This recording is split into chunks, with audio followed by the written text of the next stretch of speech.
Thank you, Mr. Chairman. To you, Ambassador Nichols, just want to talk about, in following up on Senator Booker's questioning on Haiti, just want to make sure that the actions which we're taking in Haiti aren't solidifying opportunists over the interests of the Haitian people.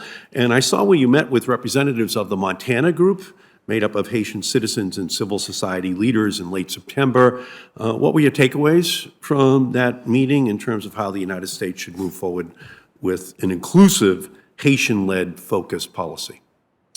So my number one takeaways are, number one was the importance of security. We need better security to be able to get to free and fair elections in Haiti, and we're a long way away from that. The role of civil society in its broadest construct, private sector, non-governmental organizations, is vital, and bringing together a broad set of actors to agree on a way forward without an artificially imposed timeline from the international community is also vital.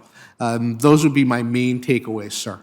Thank you. And I just urge you to continue to reach out to those civil society leaders in Haiti, because ultimately they have the vision which is going to be necessary to just change this underlying historical dynamic which exists there. So thank you for your good work, but let's just continue to focus upon that community of leaders who are risking their lives every day to try to provide the long-term vision for what has to happen there.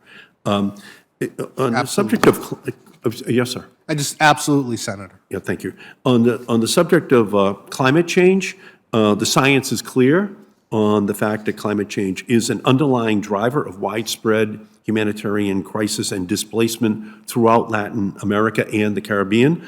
Therefore, I reintroduced legislation this year that aims to create a U.S. resettlement pathway for climate-displaced persons, given the United States bears an outsized responsibility for fueling global warming. Still, the majority of the CO2 is red, white, and blue after 200 years of leading the Industrial Revolution. And I was glad to hear that in response to my persistent calls for action on this topic, there is now a National Security Council interagency working group aimed at finding solutions to issues of climate migration. Do either of you have anything more you can share on the progress of this interagency working group and what potential solutions might be offered?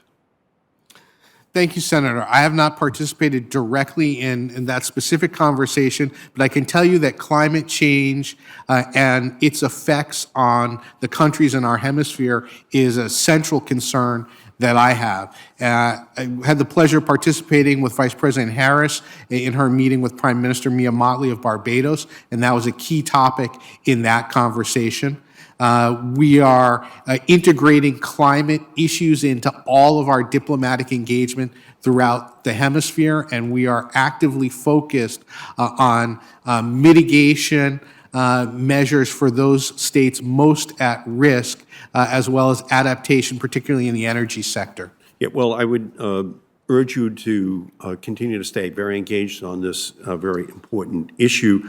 We have to tackle the issues of climate resiliency and solutions for climate-displaced persons, which is just going to increase as each year goes by.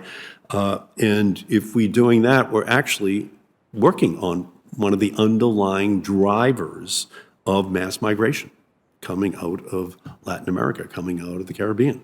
So I just urge you to continue to elevate it as an issue, to drive it at the National Security Council as an issue that has to be addressed and factored into all of the resultant issues that are a consequence of our long-term ignoring of the climate crisis. Absolutely, Senator. So Senator, I would just add, it's even more broad than that. The environmental degradation from narcotics trafficking throughout the region is also a major problem, and we are both working very closely with our partners in the region.